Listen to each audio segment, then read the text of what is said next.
লীগে ছিলেন, বিএনপিতেও আছেন যেসব তারকা।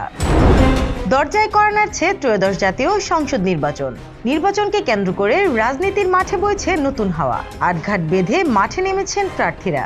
নির্বাচনী প্রচারণায় বিনোদন জগতের তারকাদের আনাগোনাও বেশ চোখে পড়ার মতো। গত দ্বাদশ জাতীয় সংসদ নির্বাচনে যারা আওয়ামী লীগের হয়ে মাঠ কাঁপিয়েছিলেন, ক্ষমতার পালা বদলের সাথে সাথে বদলে গেছে অনেক তারকার রাজনৈতিক আদর্শ।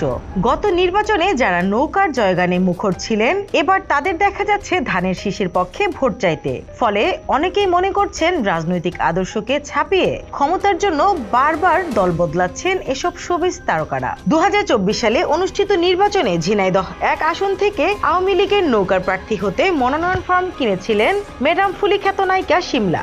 মনোনয়ন কেনার পর সে সময় একাধিক গণমাধ্যমের অভিনেত্রী নিজেকে আওয়ামী লীগ পরিবারের সন্তান বলে দাবি করেছিলেন। এবার ত্রয়োদশ জাতীয় সংসদ নির্বাচনের আগে ঢাকা 17 আসনে ধানের শীষের পক্ষে ভোট চাইতে দেখা গেছে এই অভিনেত্রীকে। গত নির্বাচনে মানিকগঞ্জে মমতাজ বেগমের হয়ে নৌকার প্রচারণায় অংশ নিয়েছিলেন সঙ্গীত শিল্পী রবি চৌধুরী। অথচ সম্প্রতি তাকেও ঢাকা 17 আসনে ধানের শীষের পক্ষে ভোট চাইতে দেখা গেছে।